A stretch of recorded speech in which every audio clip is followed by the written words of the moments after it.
So I can't help but feel like the impending end of this 10-year saga in Destiny is starting to bear down on the game and on the community itself. It goes beyond a feeling, and there are several tangible things happening that I think are bad omens for Destiny right now that could potentially affect the overall level of success that the final shape will have. This past week alone was a roller coaster for Destiny fans as they had to endure multiple waves of server instability across several different days, downtime, error codes plaguing their activities, and even their solo flawless attempts at clearing the new dungeon. And even game-breaking bugs that caused Bungie to up and change the entire game mode of Iron Banner to accommodate for the issues. But there are a number of other factors compounding to make the current age of Destiny 2 feel like the end of a marathon that was exciting at first, but now we're sort of fatigued and anticipating the end and the sweet release that follows.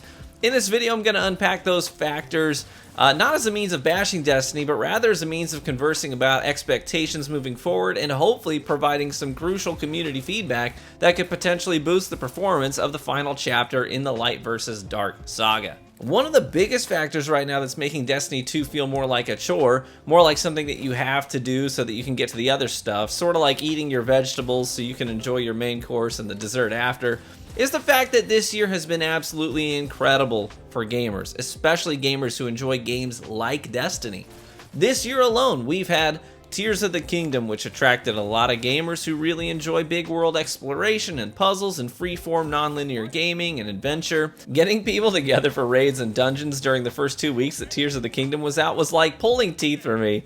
I don't know if you experienced the same thing. We also got Jedi Survivor, which many of our PvE community members sidelined Destiny for in favor of taking on challenging bosses and enjoying a killer narrative. And now we have a game that's blowing Destiny out of the water in terms of meaningful gear grinding, social farming, build crafting, and that's Diablo 4. And we literally just over the weekend got tons of new information about Starfield, which has the potential to be one of the biggest RPGs of all time. Gaming is going places, big places.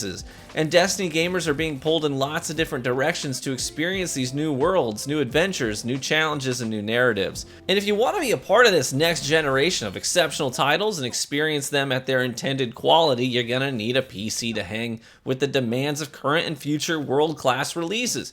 If you want to get in on that, then I'd encourage you to check out the builds that I've tailor-made for you over at Apex Gaming PCs. In fact, you can get up to $250 off a PC that suits your needs using code TRUE when you check out. Use my link in the description to check out those builds. There's 3 tiers at all different price points. There's the Red Jack build, which is a budget-friendly PC that will make all PC gaming totally accessible to you. The Guardian build, which takes your processing power up a notch and has liquid cooling, like my personal PC, to keep up with the demands of your GPU. And finally, there's the Shaxx build, which will put you at the top tier of the PC gaming ladder with an Intel i9 processor, a 3070 GPU, and a beast of a motherboard to support all the extra USB devices and accessories you might want to add onto your rig. And my 2 favorite things about these builds is that you can finance them, so it's not one huge payment to get into gaming, and all of them are upgradable, so anytime you want to open up your case and install an upgrade to your rig, you can, and trust me, that's a lot easier than you might think. I was basically a PC noob a few years ago, and since then I've swapped tons of components and graphics cards and cooling systems in and out of both my PC and my wife's. Almost every game I play on my gaming PC. Destiny is literally the only thing I play on console, so check the links in the description and take a look at those builds just to see if any of them might suit you, and use code TRUE to get up to $250 off your new rig. Alright, now back to the conversation about Destiny. So with so many top tier games scratching some of the proverbial itches of Destiny gamers out there right now, and more on the horizon, it stands to reason that Destiny's 10-year journey will feel for many people like an obligation to finish, while these other titles will feel entirely new and adventurous for them to sink their teeth into with no decade-long fatigue to keep them from feeling motivated. All these new games are pushing new boundaries, they're being innovative, while Destiny just sort of continues to be what Destiny has been for a long time. Another thing that I feel is taking some of the wind out of the Destiny sails is ironically the Marathon announcement. Destiny players, especially in the PvP community, have long felt the pain of neglect and have suspected that PvP support for Destiny was taken down to a bare minimum in favor of developing a new PvP game entirely. Now that their suspicions have been confirmed, it makes it that much harder for PvP players to invest in Destiny at all. Why continue to grind a game that we know isn't a priority right now to the devs in the PvP department? may as well sideline the game for now and come back to Marathon when it releases and play a proper PvP game with full support. Many players feel that way right now, and frankly it's hard to blame them. While PvE continues to be a pay-to-play experience complete with new destinations, new environments, new combatants, new activities, new narratives, new armor sets, new exotics, new weapon sets, etc., PvP is free to play outside of Trials, and Bungie immediately backslid on their promises for new maps years ago, and we continue to be given vaulted maps with no changes to them whatsoever instead.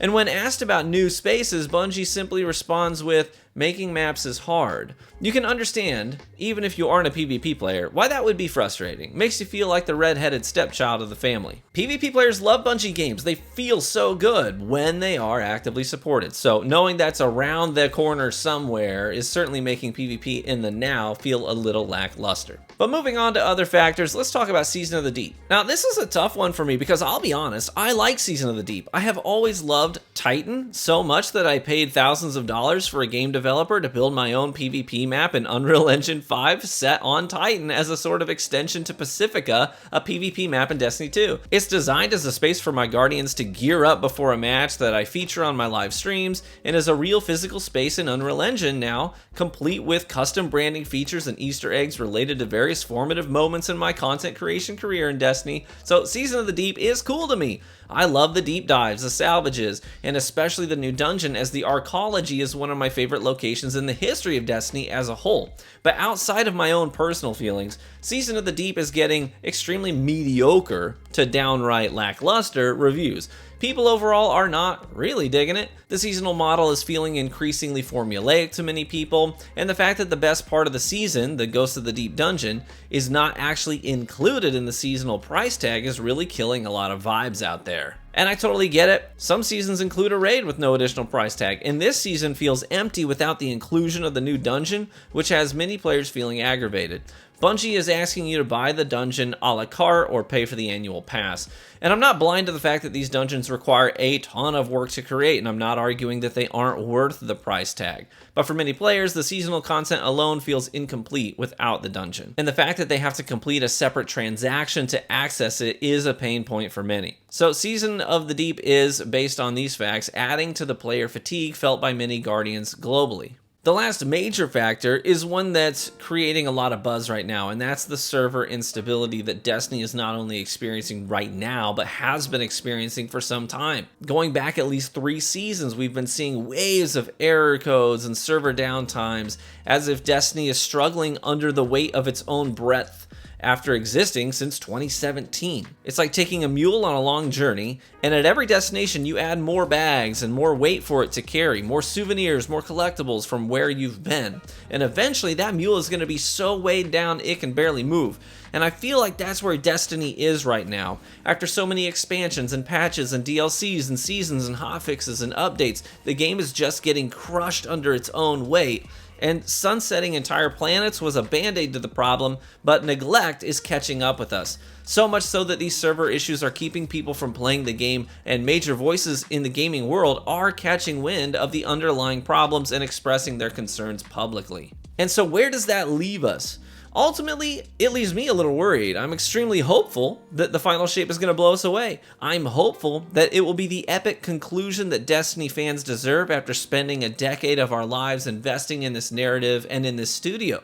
But beyond that, I'm hopeful about the future of the Destiny universe, what comes after the final shape, and I'm even hopeful about the future of the PvP experiences that any Destiny-related titles will provide. But I'm also worried. I'm worried that Destiny won't be able to innovate enough to compete with the other studios that are pushing the boundaries of gaming right now.